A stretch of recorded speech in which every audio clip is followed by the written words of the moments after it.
Thanks, Tucker. Great job tonight. This is a Fox News alert. President Trump is back on the road. Earlier tonight, he held a rally in Music City, Nashville, Tennessee, where the president reacted to an Obama-appointed federal judge, this time in Hawaii, putting another hold on his temporary travel ban and much more. Let's look at some of the highlights from tonight. Moments ago, I learned that a district judge in Hawaii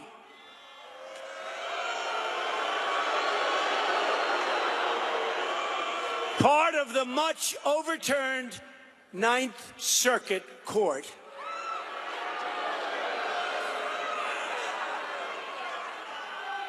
and I have to be nice, otherwise I'll get criticized for.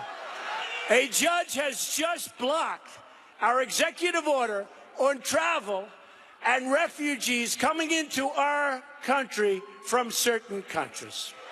Some of the fake news said, I don't think Donald Trump wants to build the wall.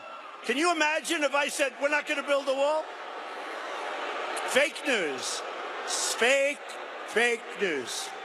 We'll get rid of Obamacare and make health care better for you and for your family. All right, we'll have reaction to the president's rally that's coming up later in the show. But first, NBC's corporate jihad against President Donald Trump continues. Plus, a new report from Circa News shows the investigation into a server connected to Donald Trump was, in fact, a politically motivated hit job pushed by a big-time Hillary Clinton donor. By the way, that's tonight's opening monologue. All right, NBC has now hit a new low by releasing the president's tax returns, or a small portion of them, last night. But what we're seeing from the alt-left propaganda, destroy Donald Trump media, it's not new. Now that Donald Trump occupies the Oval Office, the opposition party press is going to new extremes and lows to try and take down his presidency, and they won't stop until he's out of office. Now, I've been saying since 2008 right here on this program, journalism is dead. Now it's in the ground, buried, flowers on top. And last night's political hit job by NBC is just the latest example in the media's long list of attacks against the president. Here's just a small sampling.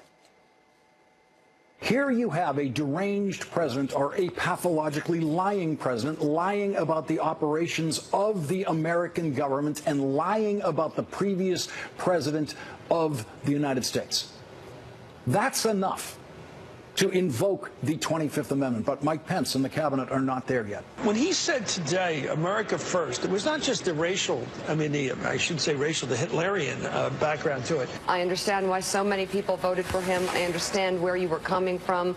I understand why you liked him. But this man is lying to you.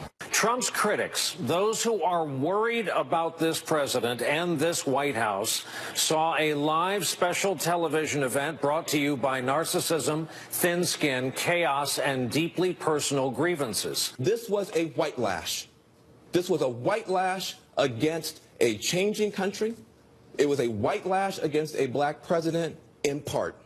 And that's the part where the pain comes. This is a really sad night. I'm just going to say it. This is a very sad night for the country. You can't polish this turd. I don't know. Are you using the word lie or falsehood? What are you using? Yes. Well, I mean, you have to use the word. You have to call it what it is. It was interesting because I saw Sean Spicer on Fox News, and he said that you were rude. And I thought, if the First Amendment does not when he require called us you to be fake news, what if you had called him a fake president? Beyond awful. And when the alt-left propaganda media isn't doing what you just saw and attacking the integrity and mental health of the president, well, they're running wild with all kinds of bizarre conspiracy theories about the Trump campaign colluding with the Russians. Now, what the biased press refuses to tell you, there is no evidence whatsoever that shows any kind of collusion. Well, that didn't stop the leader of the alt-left propaganda media, Rachel Maddow herself, from going off the deep end last night, claiming that in 2005, a Russian oligarch knew that Donald Trump was going to be president. So he bought a property from him in Florida, and Trump made a huge profit, more than 2 times what he paid for it. And as I said last night, Maddow thinks that somehow maybe Russia knew in 2005 that Donald Trump would be elected president in 2016. Unfortunately, NBC News didn't think that was possible even on election night. That's pretty pathetic, and the media should know better, but they'd rather put their radical left-wing agenda than telling the truth to the American people. That's why they never vetted Obama. That's why they colluded with Hillary. Now, two journalists at Circa News, Sarah Carter, John Solomon, who will be here in just a minute, have already debunked this Russia story and conspiracy and the talking points. Now, last week they reported that the FBI has found no evidence of collusion between Trump and the Russians, just like James Clapper had said. And that's officials that are inside the agency. They are frustrated how it's now being represented by this media that is corrupt. Tonight, they have another bombshell story. Here's the headline, quote, Hillary Clinton supporter pushed Trump-Russia computer narrative investigated by FBI. Now, according to the report, computer scientist and Indiana University professor L. Jean Camp pushed a theory into the left-wing media that a computer server connected to Donald Trump was communicating with a Russian bank. Now, the FBI did, in fact, look into it. They found nothing to indicate collusion between the Trump campaign and the Russians. Now, it's very important to note that L. Jean Camp has donated, shockingly, thousands of dollars to Hillary Clinton, including $2,200 to her 2016 presidential campaign. She's also donated over $10,000 to Democratic groups and candidates since 2004, including the radical group MoveOn.org. But it doesn't end there. Camp also has a series of social media posts where she advocated for Hillary Clinton. She pushed the Trump-Russia conspiracy connection and talked about joining the, quote, resistance. Circa News reached out to Camp for a comment on the story. She confirmed the donations and said her actions regarding the server were not politically motivated. Oh, that's shocking. But once again, the alt-left media, they didn't even bother to look into this. Here now with more. The journalists who broke the story from Circa News, Sarah Carter and John Solomon. Let me ask John, I'll start with you. Is anybody, this is pretty blockbuster information. You both have over 2 decades in the media. And by the way, you're not a member of my right-wing conspiracy. You worked for the AP for 20 years. I doubt I could get a job there, right? Probably not, right. All right. Has anybody else in the, probably not. All right, thanks a lot.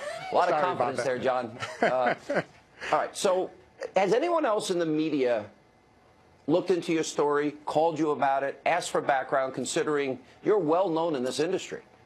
Yeah, they haven't. And of course, at the end of the day, when you do these things, you're more concerned about the facts and what sort of attention or media attention you get. Listen, there's so many things being thrown around Washington right now. And going back to the basics of journalism, I learned a long time ago, follow the money, follow the politics. And I think when you look at some of these allegations, you start to see a partisan political line and you see a money line. And I think both of those things are very important to keep looking at. Sarah, has anyone reached out to you? And why don't you bring us up to speed on this new development while John gets his earpiece fixed? Absolutely. No one's reached out to me either. And just like John, I mean, the most important thing is getting the facts out to the American public and ensuring that we're doing our job and doing our job well by stating those facts. What we discovered here is that Professor L. Jean Camp, who is very partisan and a supporter of Hillary Clinton, who's made donations not just to Hillary Clinton, but to groups supporting the Democratic Party, posted on her website, actually in October, these connections supposedly between the Trump server and the Russian bank. We know that they were first posted on Reddit, and we don't know by who yet, but we know that it was one of her colleagues, and that they pushed the FBI to investigate this. And the FBI did investigate this and found no collusion whatsoever. In fact, the data that was bouncing back and forth between the Trump server and the Russian bank, I mean, it contained no data. It was pings, and it contained no data, so they didn't find any collusion whatsoever and dropped the case. And like I said before, I mean, the investigation was less than 2 weeks, so they didn't spend a lot of time on it and kind of pushed it away, although Camp stated to us in her email responses that she wished they had continued the investigation. Well, it raises questions, Sarah, and before we get John back into this here, why did the FBI listen to a political partisan? And we talked about the FISA warrant and another warrant, which I'm suspecting came from the FBI in some way, shape, matter, or form, a criminal investigation, and any ancillary information they got from a Trump server. There was surveillance on a Trump server from the Trump Tower, although it's off-site, it's the Trump Tower server, and they found nothing. Why don't they tell the American people this is nonsense and move on?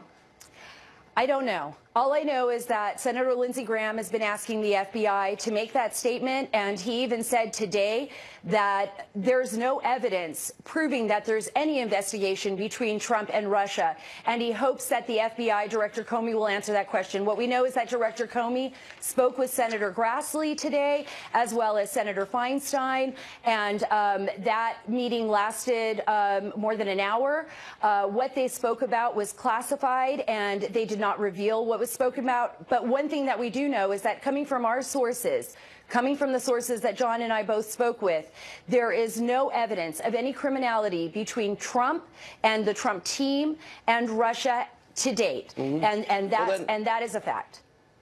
Was she acting as a lone agent on her own volition, John, or is there a potential here that this runs deeper?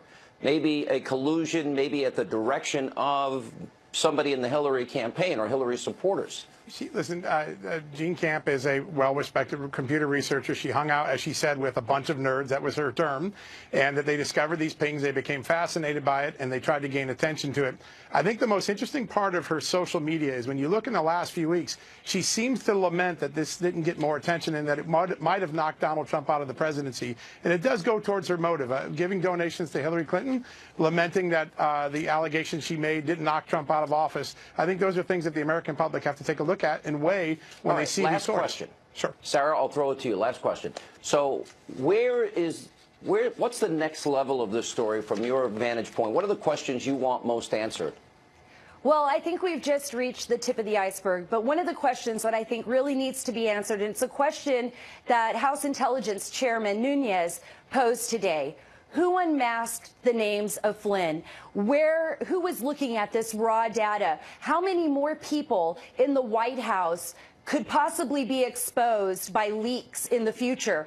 And what are the regulations regarding those? I mean, these are questions that really need to be answered, and they're very damaging to the national security of this country, as well as to the rights of citizens for privacy. And I think there's going to be a lot more to this story, Sean.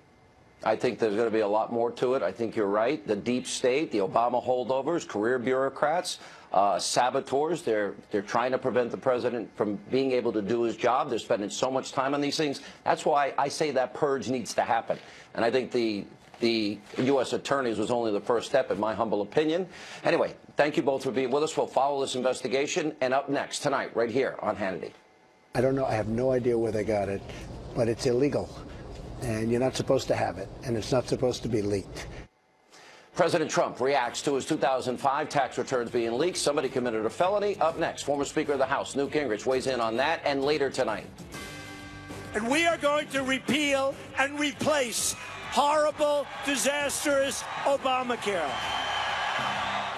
President Trump, during his rally in Music City, Nashville, USA, said Obamacare must be repealed and replaced. All of that, Jay Sekulow, Cheryl Atkinson, Michelle Malkin, and much more tonight. Newt's next, straight ahead.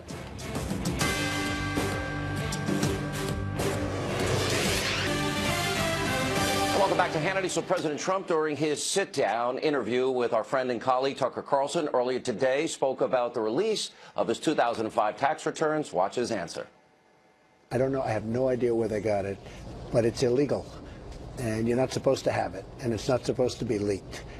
And it's certainly not an embarrassing tax return at all, but it's an illegal thing. They've been doing it. They've done it before, and I think it's a disgrace.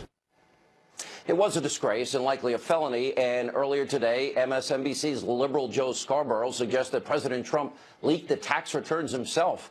Yes, liberal Joe tweeted, quote, "This one tax return is not bad for him because he cherry-picked one return from over a decade ago and had it leaked to the press."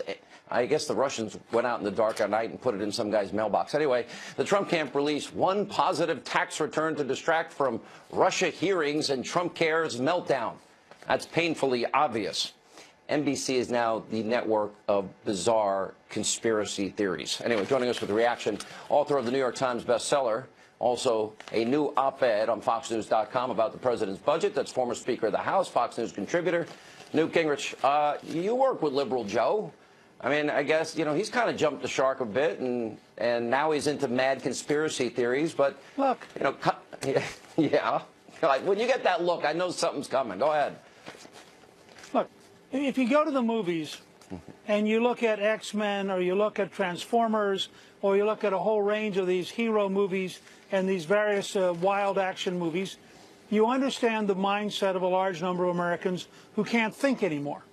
And all they want is noise and sound and action. And that's the modern left. I mean, Joe Scarborough used to be a much smarter guy, but the longer he stays at MSNBC, the more he seems to drink the left-wing Kool-Aid, and it gets to be kind of goofy. It's not ideological. It's just out of touch with reality. So let's start with what the president said, which I agree with 100%, but it's up to the president and his administration to follow through.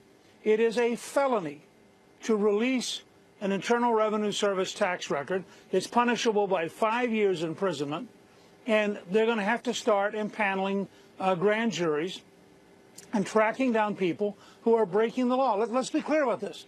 This isn't about civil disobedience. This isn't about, the public's right to know.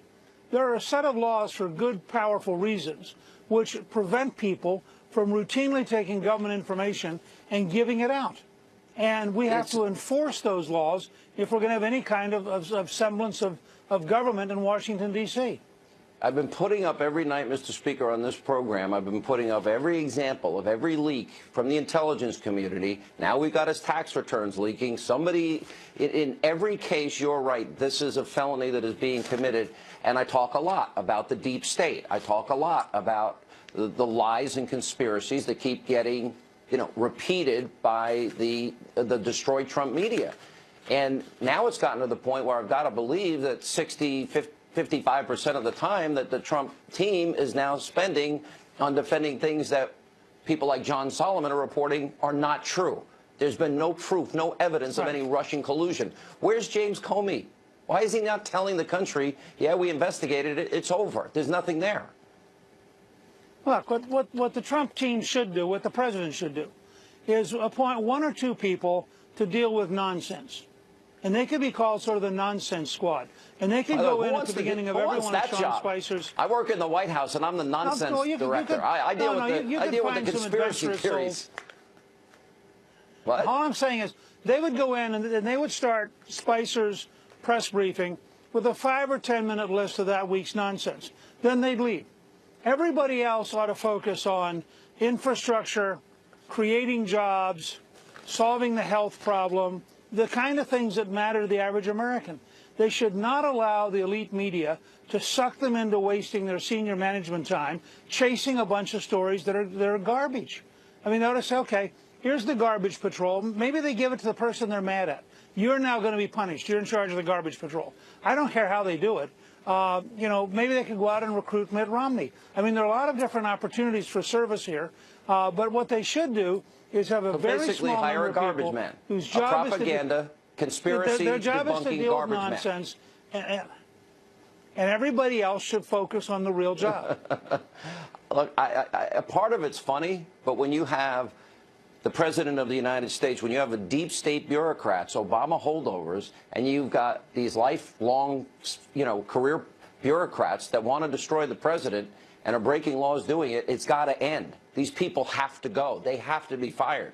It's hurting the country. The only way, and the only way it's going to end is either A, for Trump to cave in and surrender, or B, for them to root out, fire the people who are doing this, including career civil servants who are breaking the law. And there's nothing in the civil service rules that allow you to break the law. And I think they have to enforce it very aggressively. I think the odds of Donald Trump, the president, retreating and surrendering are about -1,000. So I don't see that scenario unfolding. Right. But you're right. A lot of people would say, well, it's a lot easier to just act like we're being president. I don't think that, I didn't see that tonight when he's speaking in Nashville, Tennessee. But we got to take a break. We'll have more with Newt Gingrich. We'll talk about agenda items beyond conspiracies, and also coming up next. And we are going to repeal and replace horrible, disastrous Obamacare. President Trump promising again Obamacare must be repealed and replaced. Can he get it done with Republican lawmakers that are at each other's throat? We'll ask Newt Gingrich how to solve that, and also later tonight. Some of the fake news said, I don't think Donald Trump wants to build the wall. Can you imagine if I said, we're not going to build the wall? Fake news. Fake news. Yeah, NBC, CNN, fake news. President Trump calling out the alt-left propaganda, destroy Trump media at tonight's rally. Jay Sekulow, Cheryl Atkinson will weigh in on that. Also, Michelle Malkin is here on this busy news night. Please stay with us.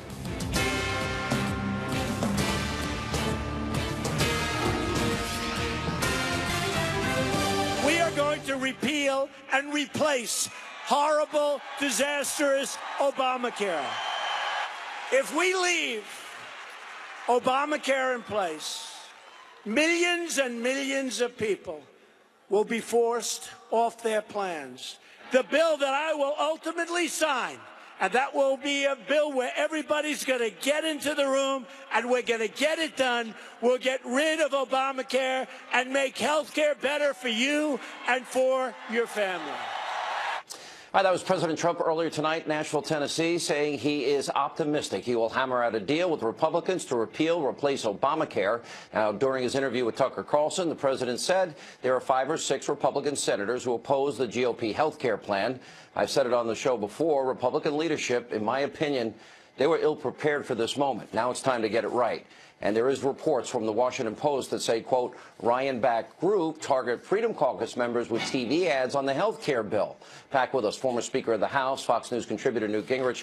I think that was before today. The speaker said it's not going to be the binary choice, take it or leave it, that they were once selling. I've said from the beginning, Mr. Speaker, I think they ought to get the Freedom Caucus. They ought to get Reince and Bannon and the White House in there. I even suggested you be a part of the group. The study group should get in there. The Freedom Caucus. I think they ought to get Senators Cotton and Lee and Rand Paul and Ted Cruz and Marco Rubio in there. Get the groups that are opposing it, Heritage, Americans for Prosperity, Club for Growth. Get it themselves in a room, take away everybody's phone, build the box that you talk about in creating legislation, and get it done. It seems like all this infighting shows that they're ill-prepared after 8 years of running on this. Well, look, I mean, I think you are partially right. But I think you also have to expand the room. No, I know. But you invited me to be your guest, so I'm going to give you a slightly different opinion. I know, sorry. Look, here's my point, and this is what folks on the right sometimes forget. Yeah, you ought to get all those people in the room. You also have to get Senator Collins from Maine. You have to get Senator Murkowski from Alaska. I mean, when you look at the Senate margins, since 0 Democrats are going to help because they can't possibly be for repealing Obamacare or they get killed in the primaries, you got 52 votes in the Senate, period. That's the universe. So you can't say, oh, let's make sure we take care of Ted Cruz, but oh, by the way, now we've lost 5 senators over here. That's a net loss. That's not a win. Okay, but there's got to be a sweet spot. There's got to be a win-win. There's about 23, 24 members that were in districts where Hillary Clinton won the district, but they won the Republican seat. I'm not saying to abandon those people, but I am saying, and I'm using your analogy here, this isn't mine, that you create a box, and within that box is the answer. And and no one's going to get everything they want. Look, you're right, and I believe in that box. My first point, though, to the Freedom Caucus and others is the box has to include everyone, which makes it harder, not easier. Second, I would say to you, the #1 key that I learned from the Army's Training and Doctrine Command way back in 1979 is a very simple set of words. Listen, learn, help, and lead. And the leadership is going to learn in the next few days that they better spend more of their time listening and less of their time lecturing, because it's a free society. And you got to get all these folks talking, and they got to sort it out, and they got to say, well, maybe plan 1 doesn't work. What about a plan 2, a plan 3, a plan 5, a plan 11? We didn't get the things we got done by locking people in a room and just getting one way or no way. We kept churning and looking and developing. And we had to learn a lot. And healthcare is the most complicated thing we will try to do. I agree. 10 times more complicated than national security. For 8 years, and then you can even argue since November 8th, they knew what the president's mandate was on this. Of course they're not going to be able to arm twist their way to a successful bill, and this is going to build a lot of resentment. I'm frustrated, and I know many other people are frustrated, that they weren't prepared. That all the infighting we see going on TV and on radio every day and in the papers, shouldn't that have been handled, way before they rolled out this bill and most of this taken care of and the consensus built? Sure. In theory, yes. I mean, I agree. I once read a fascinating book by a golf teacher who had been Arnie Palmer's roommate at Wake Forest. And he said he and Palmer would go out, and they both hit bad shots. And all the way up to his next shot, he'd beat himself up for being stupid. All the way up to the next shot, I mean, Palmer would look up and go, bad shot, that's it. All the way up, he's figuring out how to recover. Guess which guy did better? So my only point is, we are where we are. You could go back and apportion lots of things. There wasn't a big enough transition team. They weren't prepared to deal with the complexity. Tom Price, who's brilliant and a great doctor and a good congressman, by himself can't be the whole department. The Democrats successfully slowed everything down by at least 2 months. So there are lots of places you can look at and say whether it's Ryan or it's Trump or it's McConnell or it's just where we are in life. The question is, where do we go from here now? I think that you're seeing Trump, who tonight was very good. Huh? I agree. Do you like my idea? Put everybody in a room and all sides, all factions, everybody speaks, and lock the door, throw away your phones, and get the job done. Well, I wouldn't do that because it takes days to solve this. But I don't want people to sort of go crazy. But I would. Your basic premise is correct. Let me point out to you, I'm very pleased with how Trump's doing this. What does he talk about tonight? He doesn't say it's this bill or nothing. He says you're going to love the ultimate bill. That's exactly the right attitude. Now let's figure out how we roll up our sleeves. In many ways, and we get to that ultimate bill. Didn't they put the president in a tough spot that he's got to go in and clean up their mess? I mean, it's frustrating. Sean, he ran for the job. He's a volunteer. He's a big boy. It's okay. He's got the executive branch. They've got the legislative branch. Look, I know. Look, but if one of those guys, could have done it, they'd be president. Now, you got a brand new guy learning a brand new game. He's never done it before. He gets better every week. I think he's doing it. Everybody I've talked to said he's been great in negotiations. So, all right, Mr. Speaker. And he will be. Part of negotiating is patience. Part of negotiating is a sense of humor. He'll get there. I'm very confident that President Trump will bring to bear all the things he's learned in his career. And so far, I think he is. And I'm more critical of the legislative branch, but hopefully they get their act together. And hopefully we learn something as we move forward to the budgets. They're going to pass 2 budgets this year, tax reform, a lot of big issues on the table. So we've got to get moving. All right. Thank you, sir. And up next tonight, right here on Hannity. Some of the fake news said, I don't think Donald Trump wants to build the wall. Can you imagine if I said, we're not going to build the wall? Fake news. Fake news. All right, President Trump calling out the alt-left propaganda media at tonight's Tennessee rally. We're going to get reaction. Jay Sekulow, Cheryl Atkinson will join us. And then later, Michelle Malkin joins us live to weigh in on NBC's corporate jihad against the president and much more. Straight ahead.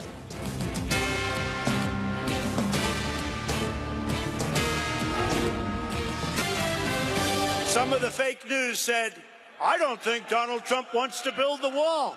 Can you imagine if I said, we're not going to build the wall? Fake news. Fake news. And by the way, watch what happens. Now, you just booed Obamacare. They will say, Trump got booed when he mentioned. They're bad people, folks. They're bad people. All right, that was the president earlier tonight talking about all the fake news that we get bombarded with pretty much every day. Air Force One, by the way, just landed at Joint Base Andrews, and he has a right to be upset. Why? Because journalism's dead. It died in 2008. The alt-left propaganda destroyed Trump media, was salivating at the mouth last night, announcing NBC got a hold of Trump's 2005 tax returns. But let's compare and contrast, shall we? Between 2000 and 2015, take a look. The Obamas paid a whopping $6.1 million in federal taxes, 15 years. Now, keep in mind, President Trump and the First Lady, Melania Trump, they paid in 1 year alone in 2005, $38 million. By the way, at a higher rate than the Obamas. So President Trump paid more taxes to the government in 1 year than the Obamas did in 15 years, probably their entire life, and then some. Joining us now with reaction from the American Center for Law and Justice, Jay Sekulow, and she's the host of Full Measure and the author of the upcoming book, The Smear, How Shady Political Operatives and Fake News Control What You See, What You Think, and How You Vote. Cheryl Atkinson is with us, formerly of CBS. Cheryl, I mean, it's daily. I mean, you got NBC now as the, national bizarre conspiracy network, CNN, all of these networks on this Russia conspiracy thing. How many years have you known John Solomon? Do you believe John Solomon? Do you trust his reporting? John Solomon has excellent sources, and Sarah Carter as well. So I don't know the details of their story, but I tend to think their reporting is solid. I also think that, we're seeing the result of something that's been going on for quite some time. I argue that we have allowed the mainstream news, we've allowed political operatives and corporate operatives to infiltrate our newsrooms by inviting them in, not just as pundits and analysts, but in some cases by hiring ideologues as reporters who actually serve a narrative's interest rather than necessarily seeking to find the facts. Yeah, I mean, does Clinton Foundation donor Jay Sekulow, George Stephanopoulos, is he really objective? Just watch him in the war room back in the day when he was working for Bill Clinton. He's not objective, he's not fair, he's not balanced, but he thinks and acts like he's a reporter. That's how ABC presents it. Yeah. Well, it's result-driven. I mean, what you've got right now is basically result-driven news. It's not news based on facts. I'm a lawyer. I deal with facts and I deal with evidence.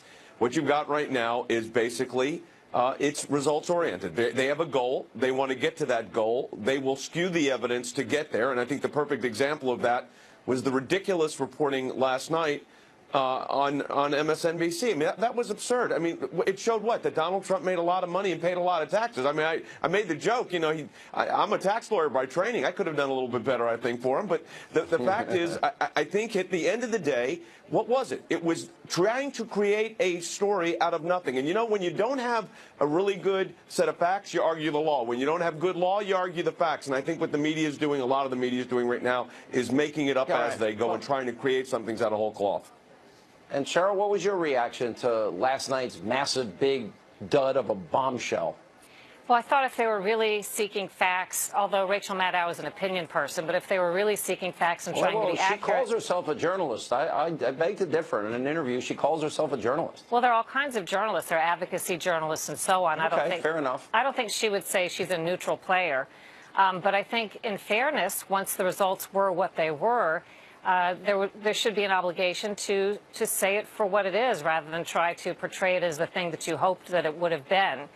And I think an even more egregious example is the example of Time magazine, the reporter that went into the Oval Office the day President Trump was inaugurated and falsely reported as a pool member to the international press that the bust of Martin Luther King had been removed. Yeah, there's so many examples. But I would point to the fact, one of the biggest problems, there was no disciplinary action, and I'm not advocating for poor reporters to get fired, but 5 years ago, that would have drummed somebody out of the business of legitimate journalism. But today, it shows you that they want that sort of thing, or at least they don't punish it when it's wrong. They tweet and say they're sorry. Let me ask Jay this question. And by the way, that's the president obviously getting off Air Force One. Jay, we had another instance of judge shopping. This is the second executive order on extreme vetting by the president. Also, not only was Hawaii chosen for that reason, but also would go back to the Ninth Circuit. You believe, though, that this time they got it right, and if it goes to the Supreme Court, you're predicting an 8-0 if Neil Gorsuch is confirmed by then, 9-0 decision.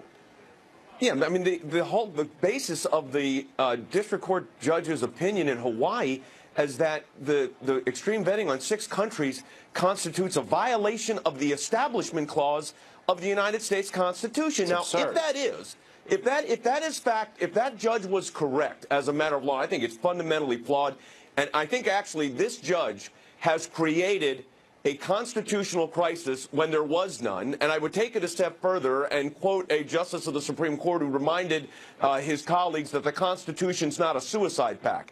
And the idea that if you target 6 particular countries, and that now constitutes a violation of what? The establishment of religion? That would mean that if the United States in the 1940s would have accepted a disproportionate, if some would say, number of Jewish people from the Nazi era, and gave them access into the United States and showed favoritism that way, and I had relatives that were lost in the Holocaust, would that be showing favoritism to Judaism and therefore violating the Establishment Clause? Well, under this judge's order, it would. So this is nonsense, Sean. I think it's unanimous at the Supreme Court. That's where it needs to go. The Ninth Circuit's going to be a disaster. It's the Supreme Court of the United States, and it needs to get there sooner rather than later. Jay Sekulow, thank you. And Cheryl, we look forward to your book when it comes out. We'll have you on when it is published. Thank you for being here. Up next tonight on Hannity. I think that maybe I wouldn't be here if it wasn't for Twitter, because I get such a fake press, such a dishonest press. President Trump continues to call out the fake news media. We'll check in with Michelle Malkin. She'll weigh in on NBC's corporate jihad and, of course, your calls to me. I hear they're pretty bad tonight. Straight ahead.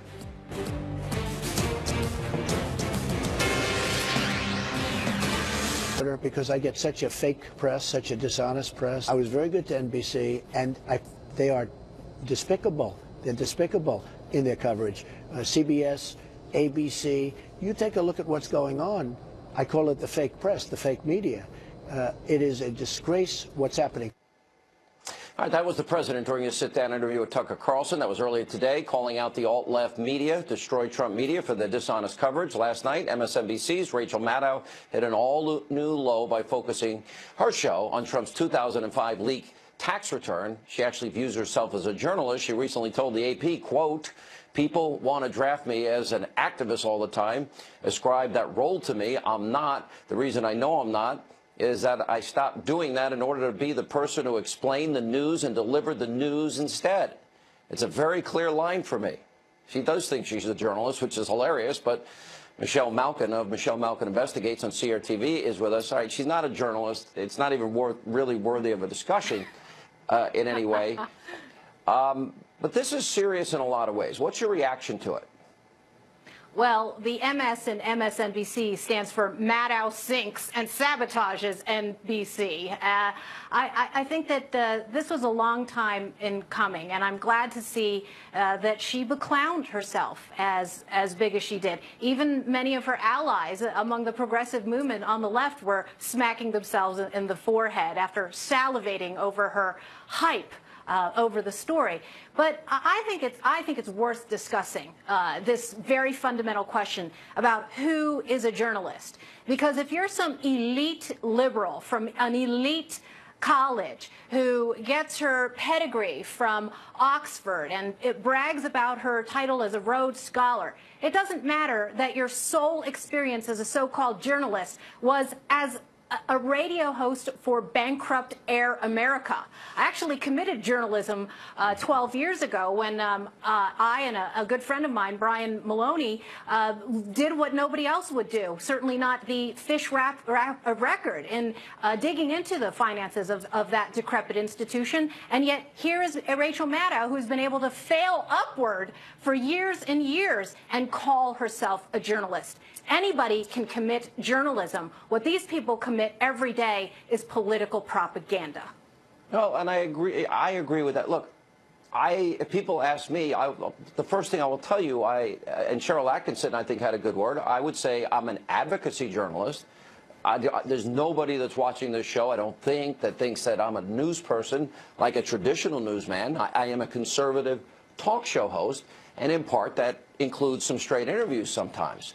But when it's day in and day out conspiracy theories without any evidence and any facts, we've got a big problem in the country. I argue an informational crisis. Your reaction? Absolutely. And look, if you have a network that pretends that they are arbiters of what real journalism are, and they include clowns like Rachel Maddow and clowns like Lion Brian Williams, who shamed himself and yet still sits in that anchor chair with his august personality, this is a joke. And there are many citizen journalists across the country who can do a heck of a better job from their desks with a phone, a smartphone, and a camera than these people with their billion-dollar budgets. And that is the revolution that's happening. And Trump was right in the interview. It's like, I one time, everyone said, well, you told him to purge the U.S. attorneys. I never mentioned the U.S. attorneys. And Trump listens to what he wants. At one point, I said to him, maybe you should stop tweeting. I think he was right and I was wrong. And as much as that is his own newspaper, he reaches nearly 100 million, 80 million, whatever the number is. But, all right, Michelle Malkin, congrats on your new series, too. Thank you for being with us. You bet. Take care, Sean. All right, when we come back, we need your help. A very important question of the day, and apparently some very mean messages you're leaving for me on the Hannity hotline. We can take the heat. That's next.